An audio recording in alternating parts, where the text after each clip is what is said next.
ตีขอบกรองตีขอบตีโอเค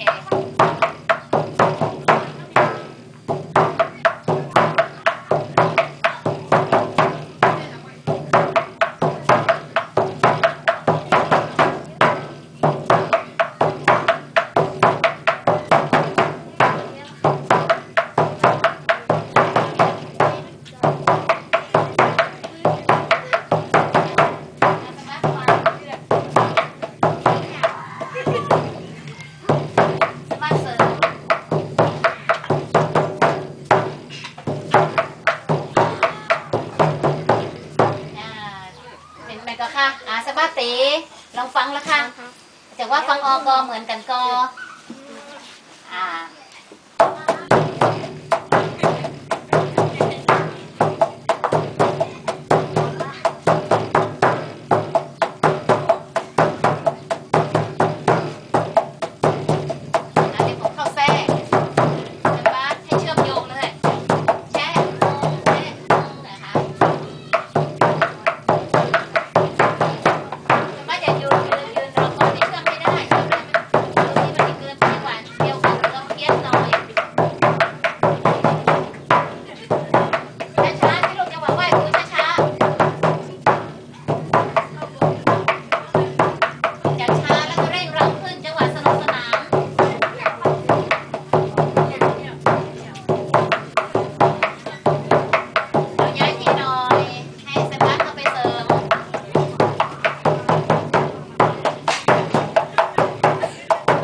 ตีซะก่อนแล้วก็ค่อยเอาหัวตีเมื่อคู่ที่สวัสดิ์ทำลองตีจังหวะของผมก่อนสิเริ่มจังหวะของผมก่อนมันเชื่อมโยงสิ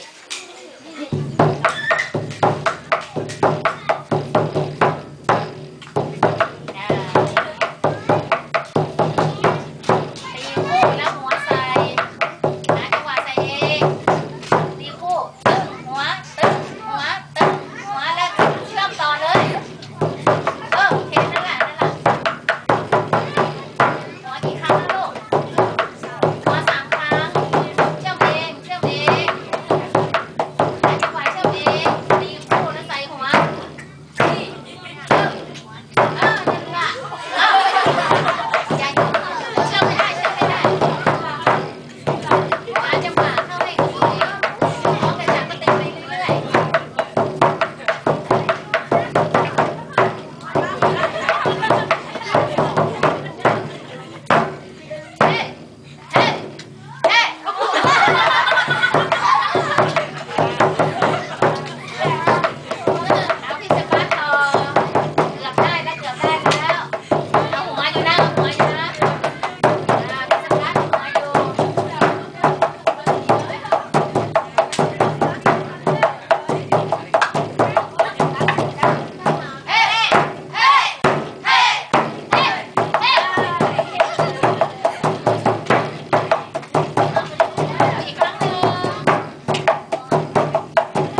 ได้เองเขาเชื่อมได้เองเขามีไอ้นี่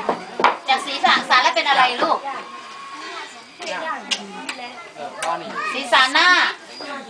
ศีรษะหน้าแล้วอะไรเอ่ยผม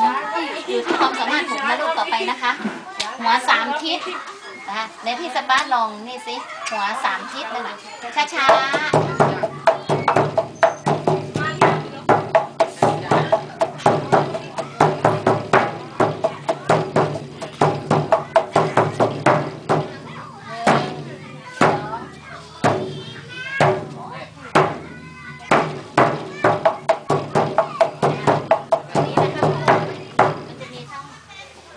แง